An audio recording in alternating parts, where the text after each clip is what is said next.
வாழ்க்கை வாழ்க்கை அல்ல, இல்லாத நாட்களும் நாட்கள் அல்ல. என்னுடைய வாழ்க்கையின் எல்லாத்துக்கும் எல்லாமாக நீர் இருப்பீராக, எனது அரணாக கோட்டையாக நீர் இருப்பீராக. என்னை அங்கீகரித்து நடத்துவீராக, என்னை ஆட்கொண்டு நடத்துவீராக, எனது தேவைகள் எல்லாம் சந்திப்பீராக. என்னை உருவாக்குகிற கர்த்தர் நீரல்லோ, என்னை உருவாக்குகிற பரம புயவன் நீரல்லோ. என்னை உருவாக்கும், என்னை ஆட்கொண்டு நடத்தும் என்று சொல்லி வேண்டாம். அவளுக்கு நம்மை காட்டி அர்ப்பணம் செய்வோம். நல்ல ஆண்டவரே, உம்மை நன்றியோடு துதிக்கிறோம். உம்முடைய கரங்களில் எங்களை தாழ்த்துகிறோம்.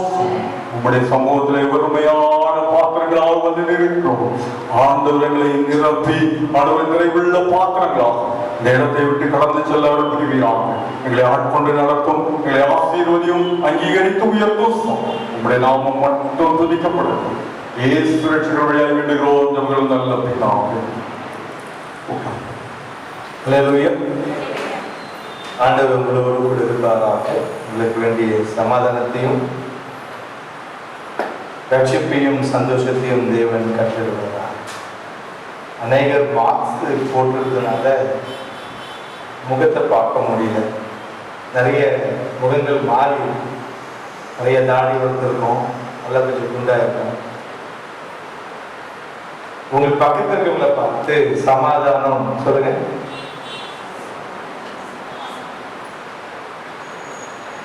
சமாதானம் திரும்ப சொல்லுங்க. எஸ், இந்த நாட்டிலே நமக்கு தேவை சமாதானம். ஆண்டவர் நமக்கு சமாதானத்தை வைத்து போயிருக்கிறார்.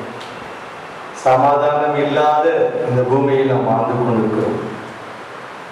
யூடியூப்ல போனாலும், வாட்ஸ்அப்ல போனாலும், ஃபேஸ்புக்ல போனாலும் சமாதானமற்ற நிறைய செய்தியை நாம பார்க்கிறோம். நெஞ்சு வெடிக்குது. கொடூரமான வழிகளும் நம்ம பார்க்க வேண்டியதா இருக்கு. ஆனா ஆண்டவருடைய பிள்ளைகளுக்கு கர்த்தர் சமாதானத்தை வைத்திருக்கிறார். அது யாரெல்லாம் போய் எடுத்துக்கிறோமோ அவனுக்கு சமாதானம். அந்த விசுவாசம் நமக்கு வேண்டும். கர்த்தர் உங்களுக்கு வேண்டிய சமாதானத்தை தருவார். ஆதியாகமம் வாசித்த 17ஆம் அதிகாரத்துல 1வது வசனத்தை எல்லாரும் வேகமா படிச்சீங்கன்னா, நம்ம இப்போ 1:30 ஆயிடுச்சு, நம்ம சீக்கிரம் முடிக்கிறதுக்கு அது ஏதுவா. 1ஆம் வசனம். ஆபிராம் 99 வயதான போது கர்த்தர் ஆபிரகாமுக்கு தரிசனமாகி, நான் சர்வ வல்லமை உள்ள தேவன், நீ எனக்கு முன்பாக நடந்து கொண்டு உத்தமனாயிரு. இங்க இருக்கிற வார்த்தை உத்தமனாயிரு. 90 வயதுக்கு மேல வரைக்கும் நான் வாழணுன்றவங்க கை தூக்கியாலே சொல்லுங்க. இப்பதான் சொன்ன சமாதானம், நீங்க சமாதானமா இருப்பீங்க நான் நினைக்கிறேன். எங்க 2 பாஸ்டரும் கை தூக்கீங்க. ஆச்சரியமா இருக்கு. ஆனா நான் 100 வருஷம் வாழணும். அல்லேலூயா. நம்முடைய அண்ணன் போதகரும் 100 வருஷம் வாழணும். என்ன ஆண்டவருடைய சுவிசேஷத்தை சொல்லணும்ல. ரிட்டையர்மெண்ட் எங்களுக்கு 67ல கொடுத்தாலும் நாங்கள் தனித்து ஊழியம் செய்ய கர்த்தர் கிருபை செய்யலாம். அப்ப ஆபிரகாம் மட்டும் என்ன பாரபட்சம் உள்ளவர்? 99 வயது வரைக்கும் வாழலாம்னா அப்ப நான் என்ன? அல்லேலூயா. சொல்லுங்க. 99 வயது 100 வயது அவன் குழந்தை பெற்றுக் கொள்ளுகிறான். இந்த நாட்கள்ல ஒரு மாதிரி கிருன்னு சுத்துச்சுன்னா ஊந்துருமோன்னு பயமா இருக்கு. அல்லது ஏதாவது இருமுன்னா நம்ம விட்டு 10 அடி தள்ளி போயிடுறாங்க. குடும்பத்துல கூட யாரும் பக்கத்துல உட்கார்ந்துக்கிறதுக்கு பயப்படுறோம். எங்க பாஸ்டர்மா என் தண்ணி வாங்கி குடிக்க மாட்டாங்க, சாப்பிட மாட்டாங்க, பக்கத்துல உட்கார மாட்டாங்க. ஏன்னா அவ்வளவு பயம். கொரோனா அது யாரு ஆட்கொள்ளுமோ யாரு பிடிக்குமோங்கிற ஒரு கொள்ளை நோய் இந்த தேசத்துல உண்டு. ஆனா ஆபிரகாமுடைய காலத்துல இல்லாம இருந்தது இருந்தது. உத்தமனை கர்த்தர் காப்பாற்றினார். அல்லேலூயா. உத்தமனை கர்த்தர் காப்பாற்றினார். 99 வயது நிறைந்தவனாய் முதிர்ச்சியாய் இருக்கிறது நமக்கு இப்போ 100 வயதுதான் அவனுக்கு இளமையே. சர்ப்ரைஸ். ஆண்டவர் எப்படி அதை நடத்தினார்? யோபு 140 வயது வரைக்கும் சம்பூர்ணமாய் வாழ்ந்தான். பூரண வயது வரைக்கும் 140 வயது வாழ்ந்தார். மெத்துசலா எனப்பட்ட மனுஷன் 950 வருடங்கள் வரைக்கும் வாழ்ந்திருக்கிறார். அப்போ ஆயுசினுடைய வருஷங்கள் தேவனுடைய கரத்தில் இருக்கு. ஆமென் சொல்லுங்க, ஆமென் சொல்லுங்க. அதை ரிசர்வ் பண்ணி கொள்ளுங்க. நம்முடைய ஆயுசினுடைய காலங்கள் தேவனுடைய கரத்தில் இருக்கு. நீ கேட்கணும், உத்தமனுக்கு தேவன் அவர் உதவி செய்கிறார், உத்தமனுக்கு கர்த்தர் கொடுக்கிறார். அப்ப உத்தமன் அப்படின்னா என்ன அப்படின்னா நேர்மை அப்படின்னு சொல்லிப்பாங்க. டிக்ஷனரியில, ஆக்ஸ்போர்ட் டிக்ஷனரியில அதோட விளக்கம் நேர்மை என்று அல்லது பொறுப்புணர்ச்சி விளக்கம் கொடுக்கிறது. நேர்மை அது நெஞ்ச நிமிர்த்தி நிற்கிற நேர்மை. இந்த நேர்மை ஆண்டவர் 99 வயது உள்ளவனை பார்த்து கர்த்தர் கேட்கிறார், நீ எனக்கு உத்தமனாயிரு, நீ நேர்மையாயிருன்னு சொல்ற. ஒரு நிமிடம் நம்மை ஆராய்ந்து பார்ப்போம். நாம நேர்மையா இருக்கிறோமா? உத்தமமாய் நடக்கிறோமா? அந்த நேர்மை நம்மிடத்தில் இருக்கிறதா? ஆண்டவர் ஆபிரகாமை பார்த்து சொல்றார், நான் சர்வவல்லமையுள்ள தேவன், நீ எனக்கு முன்பாக நடந்து கொண்டு உத்தமனாய் இரு. மற்ற எல்லா குவாலிஃபைடும் விட்டுருங்க. ஆண்டவர் உத்தமனை தன் உள்ளங்கையில வைத்துக் கொள்ளுகிறார். நேர்மையானவனை கர்த்தர் தேடுகிறார். இந்த தேசத்தை ஆளுநர் நேர்மை இல்லை. டிக்ளேர் பண்றாரு, எனக்கு ஓட்டு போட்டீங்கன்னா கொரோனா தடுப்பு ஊசி மருந்து நான் உனக்கு இலவசமா கொடுக்குறேன். அப்படி ஓட்டு போடலன்னா உனக்கு என்ன இல்ல? கொரோனா ஊசி இல்ல, தடுப்பூசி இல்ல. தேவச்சனமே, இந்த ஆளுகை செய்கிற நேர்மை இல்ல. ஜட்ஜஸ் கூட நேர்மை இல்லைங்க. நீதிபதிகளுக்கு நேர்மை இல்ல. பொய். தேசத்தை ஆளுகிற அரசாங்கத்தின் அதிகாரத்தில் நேர்மை இல்ல. நமக்கு மேல இருக்கிற அதிகாரத்தில் நேர்மை இல்ல. நம் டீம் லீடர் நேர்மை இல்ல. நிர்வாகத்தில் நேர்மை இல்ல. ஏன் திருச்சபையில கூட நேர்மை இல்லை. நேர்மை இல்லாததுக்கு என்ன அர்த்தம்? ஆண்டவருக்கு பிரியமாய் நடந்து கொள்ளாததுனால, அந்த நேர்மை இல்லாத ஒரு காரணத்தினால ஆண்டவர் இந்த உலகத்துல, இந்த பூமியில நம்முடைய பிள்ளைகளிடத்துல எதிர்பார்க்கிறது நேர்மையை கர்த்தர் எதிர்பார்க்கிறார். நேர்மைக்கும் உண்மைக்கும் வித்தியாசங்கள் உண்டு. உண்மை வேறு, நேர்மை வேறு. இந்த பொருளை பார்த்துக்கோ அப்படின்னா அதை பத்திரமா பார்த்து வச்சிருந்தா அது உண்மையா இருந்துட்டு போறோம்னு அர்த்தம். நான் லஞ்சம் வாங்காம என் வேலையை நான் செஞ்சுட்டு வந்துட்டேன்னா அது உண்மையா இருந்துட்டேன்னு அர்த்தம். பரிகாரம் வாங்காம நான் வேலை வாங்கி கொடுத்தேன்னா அது உண்மையா இருந்தது அர்த்தம்.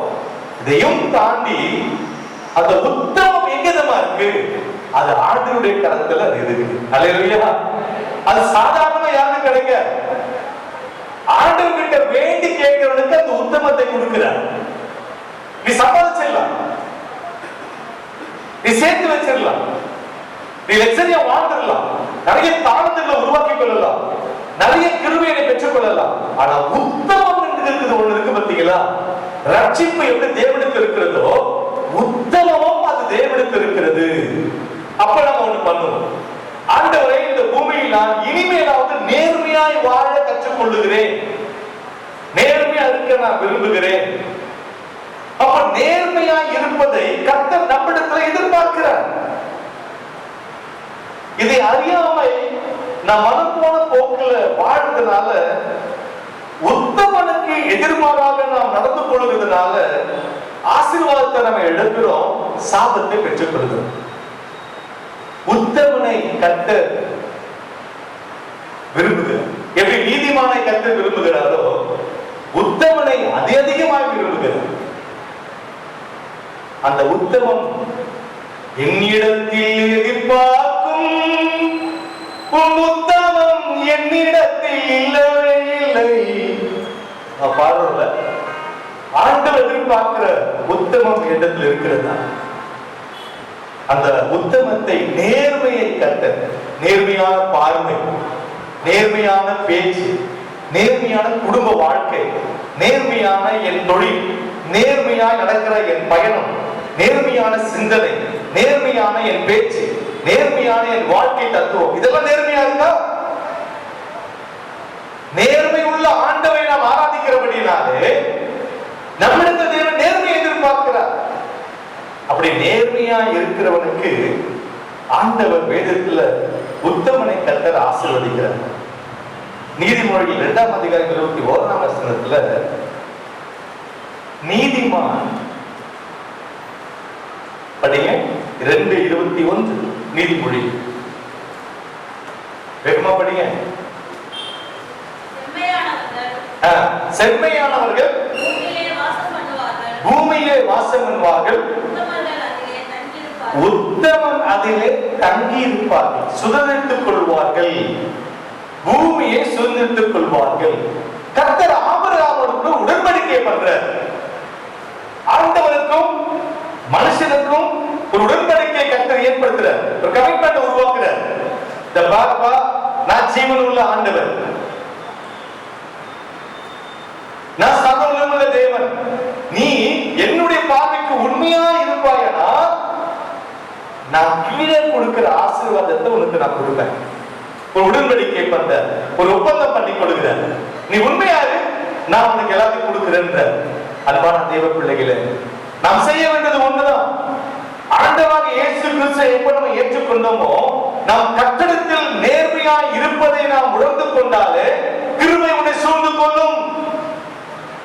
பூமிக்குரிய ஆசீர்வாதமும் பரலோகத்துக்குரிய ஆசீர்வாதமும் கர்த்தருக்கு தருவார். அப்ப நான் செய்வது என்ன? ஆண்டவரிடத்தில் எதிர்பார்க்கிற உத்தமம். இந்த உத்தமம் இருக்குமானால் இந்த பூமியை நாம் சுதந்திரித்துக் கொள்வோம், இந்த பூமியில நாம தங்குவோம், எல்லாவற்றையும் நாம் என்ன பண்ணுவோம், அதை சுதந்திரித்துக் கொள்வோம் என்று சொல்றார். அந்த 17ஆம் அதிகாரத்துல 1ஆம் வசனத்துல ஆபிரகாம் அவனை பார்த்து கர்த்தர் சொல்றார். முதலாவது 2ஆம் வசனம் சொல்லுது, உன்னை மிகவும் திரளாய் பெருக பண்ணுவேன். பெருக செய்கிற ஆண்டவர், உத்தமனை பெருக செய்கிறார், பெருக செய்கிற ஆண்டவர். பெருகிட்டே இருக்கும். 10வது படிச்சக்குள்ள +1 போகும், +2 போகும். அது நீட் எக்ஸாமா எழுத தேவையில்லை, ஆட்டோமேட்டிக்கா கர்த்தர் ஏதோ ஒரு ட்ராக்ல உயர்த்திட்டு மேல கொண்டு போயிட்டே இருப்பார். எவன்கிட்டயும் போய் உன்னை கர்த்தர் கையேந்து விடவே மாட்டார். ஆமென் சொல்லுங்களேன். அல்லேலூயா. இது பெருக்கும். பெருக்கத்தின் மத்தியில் உன்னை வைத்து அழகு பார்க்கிற ஆண்டவர். அப்ப என்னிடத்துல என்ன ஆண்டவர் எதிர்பார்க்கிற? உத்தமம், நேர்மையை எதிர்பார்க்கிறார். நீ செய்கிற கம்பெனியில, நீ இருக்கிற வேலை ஸ்தலங்களில, நீ பணிபுரிகிற அலுவலகத்துல நீ அவங்களுக்கு நேர்மையா இருக்கிறியா? இங்கொன்றும் அங்கொன்றும், அங்கொன்றும் இங்கொன்றும் குறை பேசுகிற நேர்மையா இருக்கிறோமா? குற்றம் சாட்டுகிற நேர்மையா இருக்கிறோமா? அல்லது அவங்களை தண்டிக்கிற இடத்துல நம்ம இருக்கிறோமா? இப்ப இருக்கிற இந்த காலகட்டத்துல நமக்கு மன்னிப்பு என்கிற இதை இல்லாம போச்சு. ஆண்டவர் ஒருவனை பார்த்து சொல்றார், 7க்கு 70 தடவை மன்னின்னு சொல்றார். இன்றைக்கு இருக்கிற இந்த காலத்துல மன்னிக்கிற இதை நம்ம இடத்துல இல்ல. ஒருத்தர் மன்னிக்க நம்ம சீக்கிரம் மனசு வர மாட்டேங்குது. மன்னிக்கிற இதை நம்ம இடத்துல இல்ல. அது குடும்பத்தில் இருக்கிறவங்களையோ, நம்மை சார்ந்து இருக்கிறவங்களையோ, அல்லது நம்ம பணிப்புடத்துல இருக்கிறவங்களை பார்த்து நம்ம மன்னிக்கிறேன் அப்படின்ற இதை நம்ம இல்லாததுனால உத்தமம் நம்ம இடத்துல இல்ல. உத்தமம் எல்லாத்தையும் அது மேற்கொள்ளும். அது இருமாப்பாயிராது, அயோக்கியமானதை செய்யாது, தற்பொழுவை நாடாது, சினமடையாது, தீங்கு செய்யாது, அநியாயத்தில் சந்தோஷப்படாது, சத்தியத்தில் அது மகிழ்ச்சி அடையும். அது இருமாப்பு கொள்ளாது. ஏன்னா உத்தமம். நேர்மை, நேர்மை இருக்கிற இடத்துல அன்பு இருக்கும், நேர்மை இருக்கிற இடத்துல உதவி இருக்கும், நேர்மை இருக்கிற இடத்துல பரிசுத்தம் இருக்கும், நேர்மை இருக்கிற இடத்துல பொய் பேச மாட்டாங்க. அல்லேலூயா. இதைத்தான் ஆண்டவராகிய தேவன் ஆபிரகாமை அழைத்த போது, நீ எனக்கு முன்பாக நடந்து கொள்ள வேண்டிய காரியம் உத்தமனாய் இரு. அது உத்தமனாய் இருக்கிறதுனால அவனை கட்ட நான் பெருக செய்வேன், உடன்படிக்கை பண்ணேன், அவனுக்கு நிறைய கொடுப்பேன் அப்படின்னு சொல்றேன்.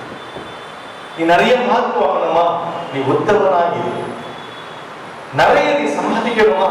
நீ உண்மையாய் இரு, உத்தமனாய் இரு. தேவனுடைய பார்வைக்கு நீ உத்தமனாய் இருப்பாயா, கர்த்தர் உன்னை பெருக செய்கிற ஆண்டவரா இருக்கிறார். நீங்க அடுத்தது 4ஆம் வசனத்தை நீங்க வாசிச்சீங்கன்னா, திரளான ஜாதிகளுக்கு உன்னை தகப்பனாக மாற்றுவேன். இப்ப திரளான ஜாதினா ஆண் ஜாதி, பெண் ஜாதி. உன் குடும்பத்துல 10 பேர், 5 பேர், 6 பேர் பெருகிட்டே போறாங்கல்ல, இந்த பிள்ளைகளுக்கெல்லாம் உன்னை கத்த தகப்பனாக வைப்பார். நீ சொல்வ, எங்க வீட்டுல ஒரு பெரியவர் இருக்கிறாரு, அவர் இல்லாம நாங்க எந்த முடிவு எடுக்க மாட்டோம், ஏன்னா அவர் பெரியவர். ஒரு குடும்பத்துல உன்னை மேன்மைப்படுத்தி இந்த பிள்ளைகளுக்கெல்லாம் ஒரு தகப்பனாக வைத்து உன்னை கனப்படுத்துகிற ஆண்டவர். உத்தமனா இருக்கிறவனை தன் குடும்பத்துல மேன்மை ஸ்தலத்துல வைப்பார். சொல்லுங்க, மேன்மை ஸ்தலத்துல வைப்பார். அது தகப்பனா இருந்தாலும் தாயா இருந்தாலும் வயது முதிர முதிர பிள்ளைகள் அவருடைய ஆலோசனை இல்லாமல் விலகி போக மாட்டார்கள். ஏன்னா என் தகப்பன் உத்தமன், என் தாத்தா உத்தமன். பேரப்பிள்ளைகளை கூப்பிட்டு கேளுங்க, இந்த தாத்தா நல்லவரா கெட்டவரா? அப்பா கூப்பிட்டு பிள்ளையை கேட்டு கேளுங்க, அப்பா நல்லவரா கெட்டவரான்னு சொல்ல. என்ன பிள்ளைங்க நம்ம ரிசல்ட் கொடுக்குறாங்க? நான் ஆண்டவருடைய பிள்ளை உத்தமனா இருப்பாயனால் உன் பிள்ளைகள் மத்தியில, உன்னுடைய சந்ததியின் மத்தியில உன்னை உயர்த்தி வைத்து அழகு பார்க்கிற ஆண்டவர். இந்த நாள் வரைக்கும் ஆபிரகாமை தன் பிள்ளைகள் மறப்பதில்லை.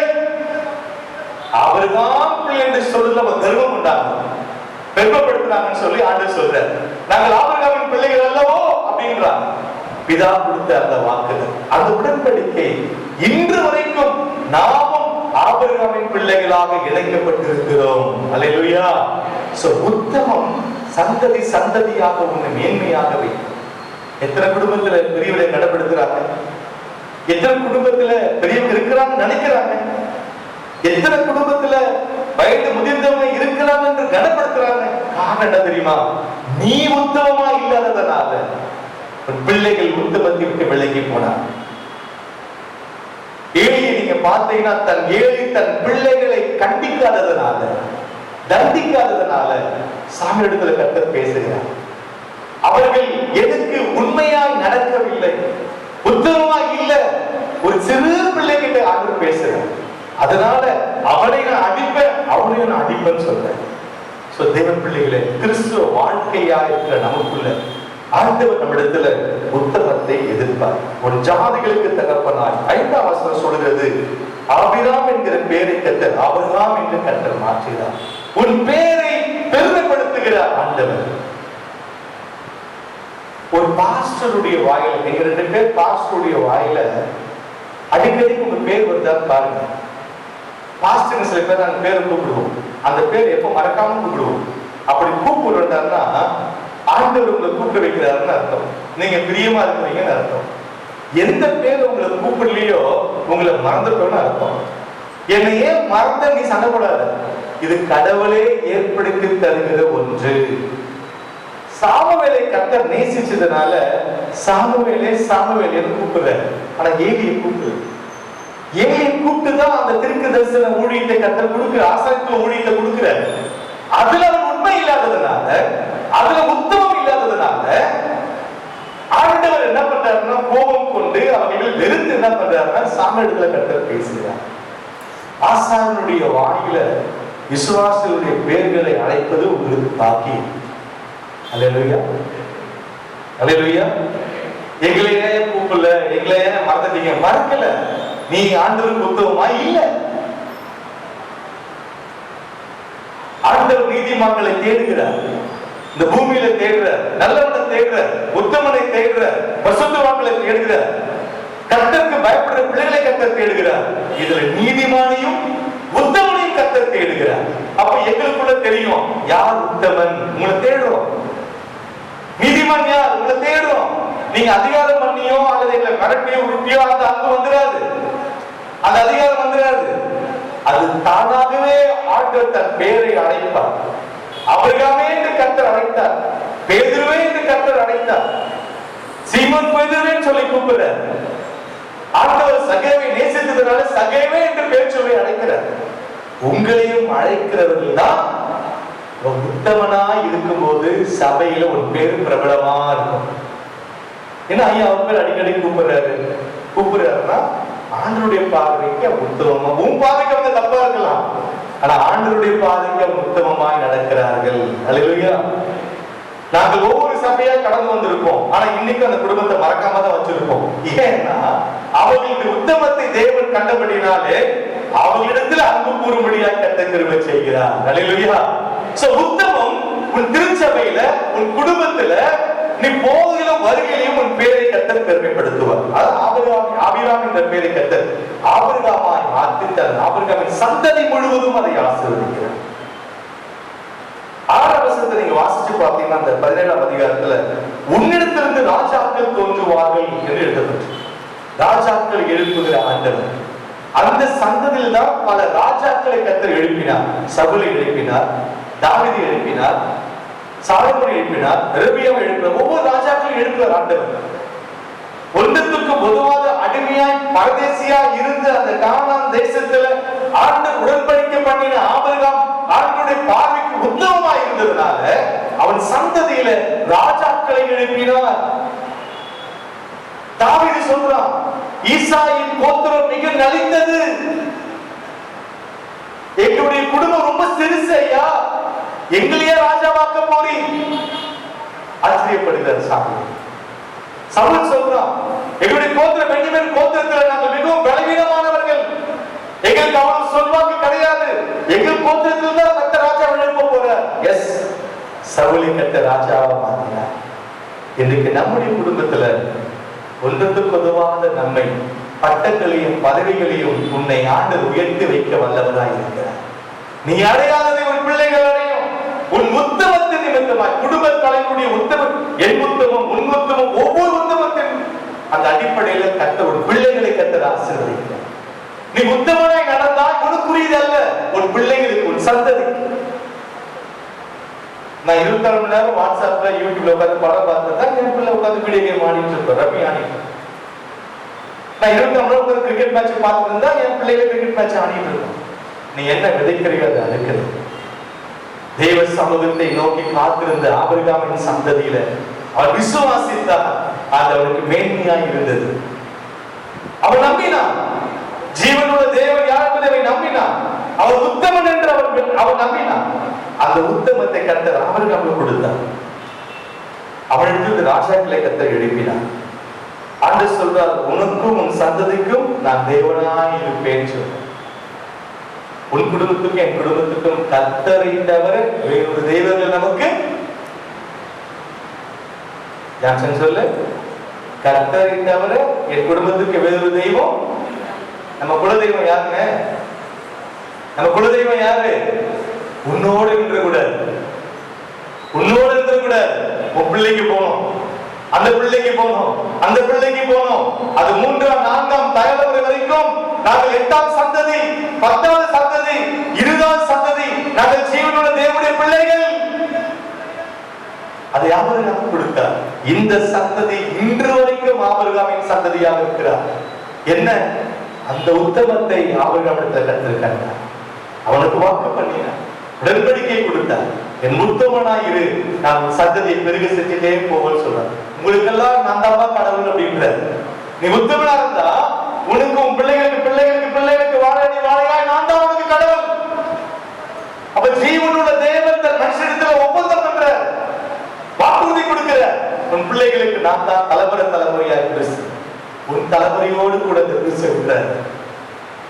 உன் தலைமுறையோடு கூட ஆண்டவரை விட்டு விலகி போயிடாத. உன் பிள்ளைகளுக்கு இந்த கிறிஸ்துவத்தை போதி, இந்த பிள்ளைகளுக்கு கிறிஸ்துவனுடைய அற்புதத்தை போதி, ஆபிரகாம் யார் என்பதை போதி, இயேசு யார் என்பதை பிள்ளைகளுக்கு கற்றுக் கொடு, குடும்ப சந்ததியில் கற்றுக் கொடு. அப்படி கற்றுக் கொடுக்கும் போது தலைமுறை தலைமுறை தலைமுறையாய் ஜீவனுள்ள ஆண்டவரை ஆராதிக்க சந்ததியாய் மாறும். அவர்கள் தேவனுடைய பிள்ளைகள் கோத்திருவாண்டை எனப்படுவாங்க. அடுத்தபடியா நீங்க பார்த்தீங்கன்னா 8ஆம் வசனத்துல வாசிச்சீங்க சொன்னீங்க, ரொம்ப அற்புதமான வசனம். நீ பரதேசியாய் இங்கே தங்கியிருக்கிற இந்த கானானை உனக்கு நான் தருவேன். அல்லேலூயா. இன்னைக்கு நம்ம பரதேசியாய் வாழ்ந்துட்டு இருக்கிறோம். சொந்த வீடு இருக்கலாம், இல்லாம இருக்கலாம், அது நெருக்கி இருக்கலாம், நெருக்கமா இருக்கலாம், வாசல் இல்லாம இருக்கலாம், நமக்கு சொந்த இடம் இல்லாம இருக்கலாம். இந்த தேசத்துல கர்த்தர் உனக்கு திரும்ப வாக்குப்படிவர் உன் பிள்ளைகள் மூலமா அதை வாங்க செய்யலாம். அல்லேலூயா, அல்லேலூயா. உன் பிள்ளைகள் மூலமா இந்த தேசத்தை உனக்கு கொடுப்பார், அல்லது உன் பேரப்பிள்ளைகள் மூலமா கர்த்தர் கொடுப்பார். நீ காத்திருக்கணும். அப்போ உத்தமத்தை நீ காத்திருக்கும் போது உன் சந்ததியை பெருக செய்கிற ஆண்டவர். ஒரு குரங்கு என்ன பண்ணுச்சா, மாம்பழம் சீசன், மாம்பழ காலத்துல மாமரத்துல ஏறி மாம்பழத்தை தினம் சாப்பிடும். அதுக்கு ஒரே ஒரு ஆச்சரியம், நிறைய மாம்பழம் முளைக்குது, நம்ம சாப்பிடுறோமே, இந்த மாம்பழம் தினம் கிடைக்கணுன்றதுக்காக மாம்பழத்துடைய கொட்டையை கொண்டு வந்து ஒரு மண்ணில் புதைச்சுதான். புதைச்சிட்டு அடுத்த நாள் வந்து நோண்டி பார்க்குமா மாம்பழம் வந்துதான். திரும்ப பச்சிருமா வராது, திரும்ப புதைக்குமா, புதைச்சிட்டு நைட் எல்லாம் போயிட்டு அடுத்த நாள் நம்ம நோண்டி பார்க்கணும் மாம்பழம் வந்துதான். அது என்ன புரியுதுன்னா, இது அதை முளைக்க விடவே இல்லை. ஏன்னா தினம் நோண்டிட்டே இருக்கு. அப்ப நோண்ட அந்த விதையானது அப்படியேதான் இருந்தது. இந்த பூமியில நாம் அப்படியே வாழ்ந்து அப்படியே போவதை விட உன்னில் கனி கொடுக்கும்படியாய் தேவன் விரும்புகிறார். உன்னில் கனி கொடுக்கிற கனிகளை தேவன் விரும்புகிறார். மரத்தை பார்த்து இது கனி இல்லாத மரம் என்று தேவன் விலகி போகாதபடிக்கு உத்தமத்திலும் ஆவிக்குரிய கனியிலும் வளர்ந்து ஆண்டவருடைய வருகைக்கு நேராக காணப்பட தேவன் விரும்புகிறார். அப்படியானால் நாம் செய்ய வேண்டிய காரியம் என்ன? அரசியா இருக்கிற இந்த தேசத்தை தேவன் உனக்கு இங்கே வாழும்படியால் தேசத்தை சுதந்திரிப்பார். கடைசியாக நீங்க பார்த்தீங்கன்னா, ஆண்டவர் வானத்து நட்சத்திரங்களை போலவும் பூமியின் மண்டலத்தினை போலவும் ஆபிரகாமுடைய சந்ததியை பெருக செய்தார். நீதிமானுக்குரிய ஆசீர்வாதம். தேவ பிள்ளைகளே, ஆண்டவரிடத்துல நாம் உத்தமமாக இருக்கும்போது உன் குடும்பத்தின் சந்ததிகளை நாளுக்கு நாள் பெருக செய்கிற ஆண்டவர். கண்களை முழுவதும் தேவ சமூகத்தில், ஆண்டவரே நீ எதிர்பார்க்கிற உத்தமத்தை எனக்கு தான், நேர்மை எனக்கு தான்.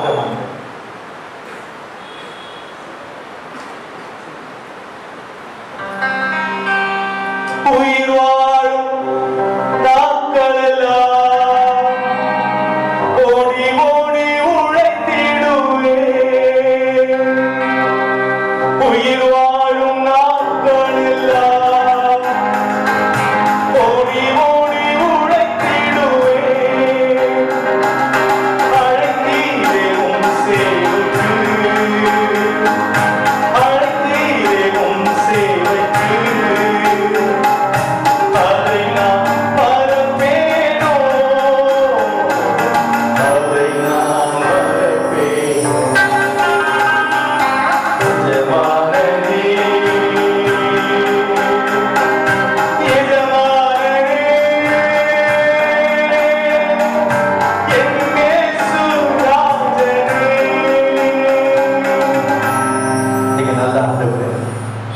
எதிர்பார்க்கிற நேர்மைகளுக்கு தாங்க அந்த உத்தமத்தில் நாங்கள் வாழ்ந்து இந்த பூமியை சுதந்திரித்துக் கொண்டு முன்புள்ளாக மகிழ்ந்து கலை கூற எங்களை வாழ செய்யும் உத்தமத்தை எங்களுக்கு தான்.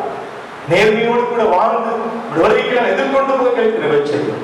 அவருக்காக ஆசீர்வதித்த ஆண்டு பிள்ளைகளை ஒவ்வொருவரையும் ஆசீர்வதி. இயேசு கிறிஸ்து நல்ல நாமத்தில் ஜெபிக்கிறோம் நல்ல பிதாவே, ஆமென். அல்லேலூயா. மீண்டுமாக நாம் யாவரும் எழுந்து நம்முடைய பாடல்களிலே 334வது பாடலை பாடினாராவது முன்னதாக அறிவிக்கப்பட்டபடி அடுத்த ஞாயிற்றுக்கிழமை திருவிழாவாக நடைபெறும். ஆயத்தத்தோடு வாருங்கள்.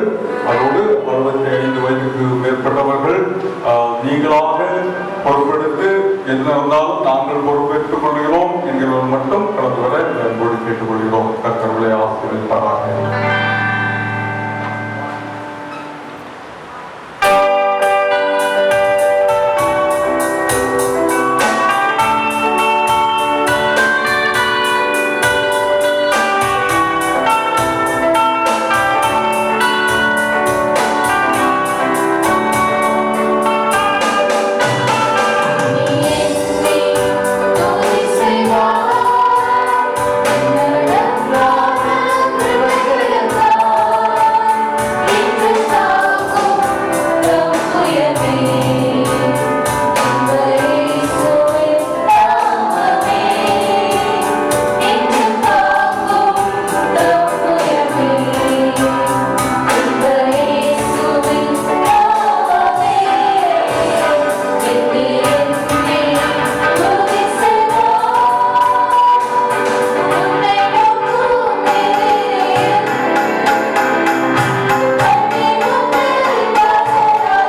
பண்ணி விசுவாசிகளின் தந்தை என்று சொல்லி அவருக்கு பெயர் கொடுத்த எங்கள் நல்ல ஆண்டவரே உமக்கு நன்றி செலுத்துகிறோம். கர்த்தர் எங்களையும் அவ்வளவாக ஆசீர்வதிக்க வல்லவராக இருக்கிறேன். நாங்கள் எங்களுடைய உத்தமத்திலே வாழ்கிற நேரத்திலே கர்த்தருக்கு பிரியமான வாழ்க்கை வாழும் போது எங்களை நீர் ஆசீர்வதிக்கிறீர், எங்களை பெருமைப்படுத்துகிறீர், மென்மேலும் ஆசீர்வதிக்க பெருக பண்ணுகிறீர். அதற்காக நன்றி செலுத்துகிறோம். தொடர்ந்து அப்படிப்பட்டதான ஆசீர்வாதங்களை நாங்கள் பெற்று இந்த உலகத்திலே வாழ எங்கள் அனுகிரகம் புரிந்தவர்களாக உடைய அன்பின் கரங்களிலே தாழ்த்துகிறோம். படைத்திருக்கிற காணிக்கைகளுக்காக ஜெபிக்கிறோம். கர்த்தர் நீர் அங்கீகரிக்கிறாங்க, ஆசீர்வதிக்கிறாங்க. நீர் தந்த ஆசீர்வாதத்தின் ஒரு பகுதி தசம காணிக்கையாக, ஸ்தோத்திர காணிக்கையாக, கை காணிக்கையாக நாங்கள் படைத்திருக்கிறோம். 1000 மடங்காக பெருகப்படுவேன் சொன்ன ஆண்டவர் எங்களை நீர் பெருக பண்ணி இதன் நிமித்தமாக எங்களை ஆசீர்வதித்து மேன்மைப்படுத்தும். தொடர்ந்து கர்த்தர்களாக நாங்கள் ஆசீர்வாதமாய் இருக்க, இன்னும் அநேகமாய் கர்த்தருக்கு என்று சொல்லி உற்சாகமாய் கொடுக்க என் அனுகிரகம் பெறுதல்கிறாக. ஆராதனையிலே கலந்து கொண்ட ஒவ்வொருவருடைய கரங்களிலே தருகிறோம். ஆசீர்வதியும் வர தடைப்பட்ட பிள்ளைகளை வருகிற நாட்களிலே கொண்டு வந்து சேர்க்கிறாங்க. கர்த்தருடைய நாமம் மகிமைப்படக்கூடியும் உடைய கரங்களிலே மீண்டுமாக தாக்குகிறோம். இந்த ஒரு வார கால உழைப்பு, பிழைப்பு, போகை, வருகை அனைத்திலேயும் கர்த்தருடைய கிருபையின் கரம் கூட இருக்கட்டும். விபத்துகள், நாசம், மோசங்கள், நோய் தொற்றுகள், பாதிப்புகள் எல்லாவற்றுக்கும் எங்களை விலைக்கு ரட்சித்துக் கொள்கிறார்கள். கை பிரயாசங்களை வாய்க்கப்படுகிறார்கள். நாங்கள் முக்கியமான மீண்டும் இந்த இடத்துல கூடிமை ஆராதிக்க மட்டும் தெய்வீக கிருபைகளை ஆட்கொண்டு நடத்துவதாக சகல துதி கன மகிமையாகும் மகை செலுத்துகிறோம். இயேசு ரட்சகருடைய வேண்டுகிறோம் ஜெபங்கள் நல்ல பிதாவே. ஆசீர்வாதம் நம்முடைய கர்த்தராகிய இயேசு கிறிஸ்துவின் பிதாவாகிய கடவுளுடைய அன்பும் தூய ஆவியானவருடைய கூட்டுறவும் ஐக்கியமும் சிநேகமும் வழிநடத்துகிறோம். நம்மோடும் என்றும் சதாகாலங்களும் தங்கி நிலைத்திருந்து நம்மை ஆதரித்து ஆசீர்வதித்து நம்மை மேன்மைப்படுத்தி காத்துக் கொள்வதாக.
சகல உபகாரங்களையும் மறவாதே. ஆண்டவர்களோடு இருப்பாராக. சமாதானத்தோடு சென்று வாருங்கள். ஹல்லேலூயா, ஹல்லேலூயா, ஹல்லேலூயா.